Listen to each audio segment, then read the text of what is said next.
Okay, you can see I've started working on the inside murals for the cabinet.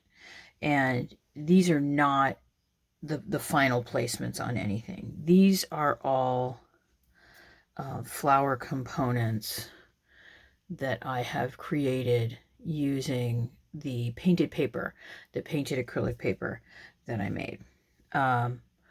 The reason that they've placed them like this is because I want to know whether or not the colors are going to work right. So you can see I have a lot of warmer colors and the white. I want to incorporate some more white. These particular flowers are not done yet. There's more that I want to add to the centers of them. And some of these, which are, you can see I've cut these as individual pieces. The color difference is much different here. This is way darker and this is way lighter. These pieces need to be glued together and then attached permanently. The orange ones, I was thinking about one of my favorite flowers, marigolds. I love red tulips, red and the fuchsia and the oranges mixed in. I have dandelions. I have little vincas in here as well. I started making some little tiny blue flowers as well, which I hope will look a little bit more. They don't look like it right now. I would intend them. Oh, there goes a street cleaner. Intend them to look a little bit more like forget-me-nots. But, you know, these flowers I kind of intended to be daisies-ish. But I'm not really adhering too hard to any one thing. These were some experiments with the, you can see here, these are marigolds, intending to be marigolds, but it turned out I really like how the little cut pieces here give a little bit more visual interest, along with the dandelion pieces, and you can see how I cut those a little differently.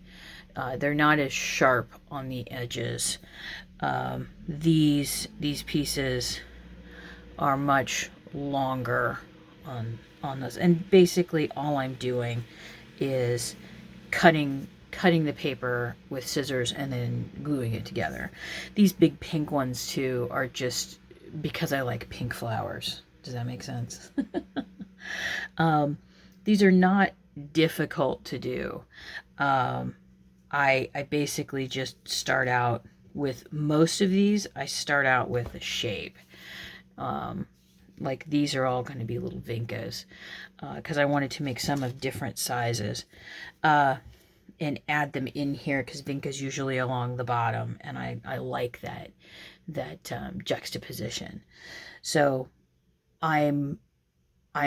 you can see that you can still see bits and pieces of the background. I initially was like really scared about that. I didn't want to cover too much of it up. However, I kind of like how this is starting to look. Let me take this off of here so you can kind of see a little bit more. Because you can see how many I've added. I'm making a lot of flowers. You can see here with the tulips, I have a lot more. I'm making a lot more because the side panel, the panels that go on the doors need to be covered. These two pieces up here that are predominantly blue are going to have a different kind of patterning with a different paper. So this is what it pretty much looks like right now. I'm also wondering, initially I thought, let me see if I can find this, because this is the paper. I usually just cut it into the big pieces into halves and then trim off the outside bits. And that way I can better see what the colors are when it's just, you know, an edge. And you can see that there's still, I mean, when you look at these, you can still see the patterning in here. It just gives it a little bit more visual interest. There's a little bit more interesting patterning to it, which I like. This is a bunch of flowers that I had tried, and it's like, I don't like that. Although I made a whole bunch of them before I realized it. On this one, you can see how I've added some pencil. And I'm still kind of hemming and hawing over whether I want to add pencil. And it may be that I add some pencil work to some flowers and to many others not. Like in the centers of these, I want to use some additional shades of yellow to give it a little bit more pop. I tried doing some things with some pinking shears, and I still may, because again, I like, let me find a place to put this. I like that it's a different kind of pattern, but I'm not really sure. I also messed around with this kind of more of a, I guess, a water lily kind of thing. And I still may use it, but I'm just not sure, you know. That's one of the really nice things about using this painted paper is I made a ton of it. I only pulled out like a third of what I made in the chosen colors and started working with it. So I purposefully did that because I wanted to do some additional pieces. And it's always, for me, I'd rather have more colors than not. Like on these little Vinkas, I think I would add the little center part in the purple, like a little circle. So I think it's going to be kind of, if I do use the pencil, it's going to be very targeted and very minimal, because I really kind of like how things are looking so far. And again, I didn't make any of this up. My friend Rosie Poling is the one who came up with the lesson plan that showed me how to do this. And then even before that, artists like Eric Carl, the Very Hungry Caterpillar, he did all of his illustrations in cut paper, and he cut tissue paper. He would paint tissue papers, he would paint other papers. And even before that, Matisse, when he could no longer stand to paint, he would direct his assistants to paint paper for him, and he would sit with a giant pair of scissors and cut out shapes. So this is not something I have invented. This is just me having fun with color and the inside of this piece. Now, in addition to everything else I worked on yesterday, I've also come up with, let me put this back up here, back up on the top. Let's see if I can do this without turning it off accidentally. Woohoo, look at me. I also came up, let me get that out of the way, with a working hinge out of paper, and it looks pretty good. This is just an inexpensive cotton that I had around. And again, we've got that ice cream box. I did strengthen the back with some additional, like the parts where this bend.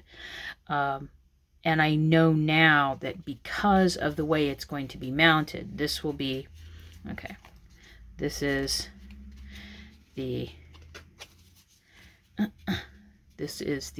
outside, and then this is going to bend this way. This is going to be the door, the side of the door. Let me see if I can grab that, because I'm never prepared for these videos. This is going to be mounted here, and then on the inside, this is what's going to go here. Now you can see there's a lot of exposed going on here. I'm going to be taking this fabric and bringing it up to cover about 1.5 centimeters from where it goes. And I also may, in the final, cut off this part, because this is coming a little close to the edging. because of course, where did I put, here it is. Is this the right one? Because this is going to be mounted like this, and you can kind of see that peeping out of there. So I may, on this side, I'm going to have to cut this down a little bit. And also on these pieces, I'm also going to have to, once these are installed, I'm going to have to excavate a small part in here so the hinge will sit in a little space. And then there will be flowers on this as well.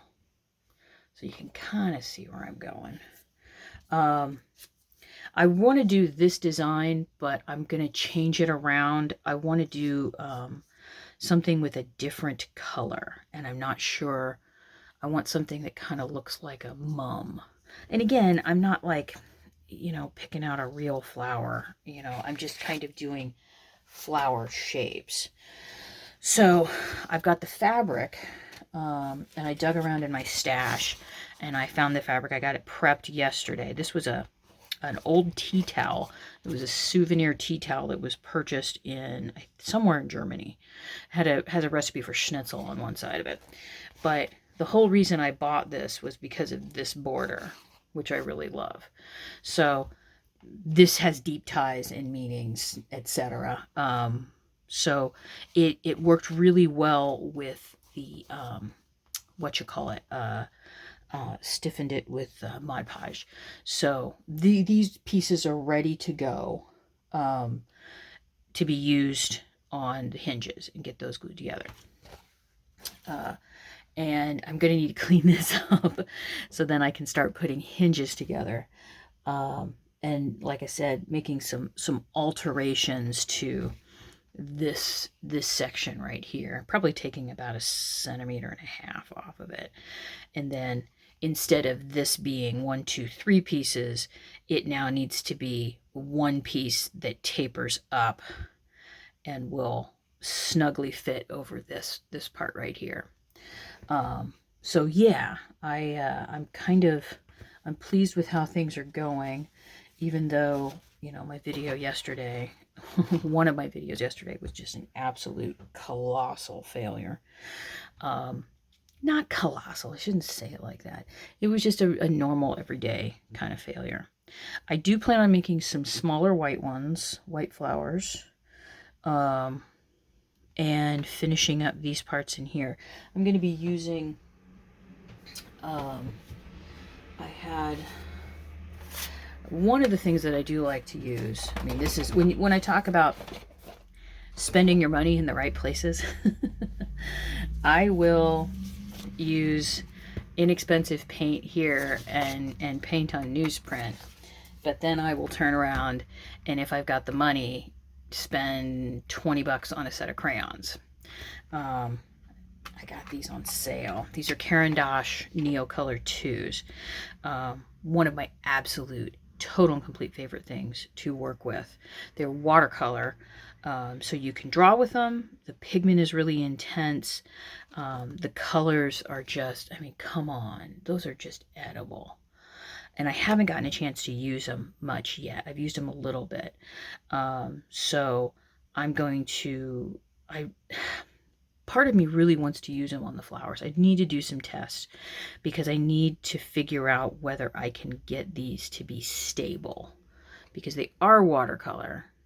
I want to make sure that they're stable. Now, if that does not work, if the tests come out not fabulous, we're going on to a colored pencil set. And I got these around Christmas time for some different reasons. I love working in colored pencil, but I absolutely detest working with Barrel Prismacolor because the colors are great, but if you've ever worked with them before, they have a higher clay content, and the colors, the leads inside of them, I'm just going to set this down gently. The colors inside of them, the leads just break. And while I was living in Finland, there was an art shop that I frequented, and I noticed that these polychromos were now available. They've got really good, vibrant colors, and they don't break.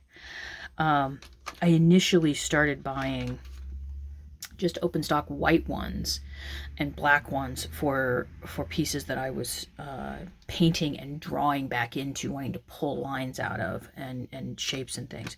So when this was on sale, because this was a Dick Blick order, this was a Merry Christmas to me kind of thing.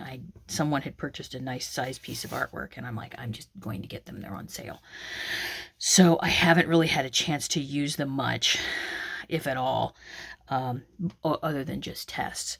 This is the other thing that I was thinking about using on these, or perhaps in the backgrounds. I'm not sure at this point. If the tests with the Caran d'Ache don't work on the flowers, then I will move to this. And if that doesn't work, I also have a plan C, which is I have some Crayola color sticks that I know work really well. So I have a couple of different things at my disposal to use. And this video is getting really, really long. I'd like to do a video showing how I made these flowers. And I may do one of those later on today. I have an appointment that I need to get to. And then I'm going to come back and continue work and start building some hinges. So yeah, that's where we are right now.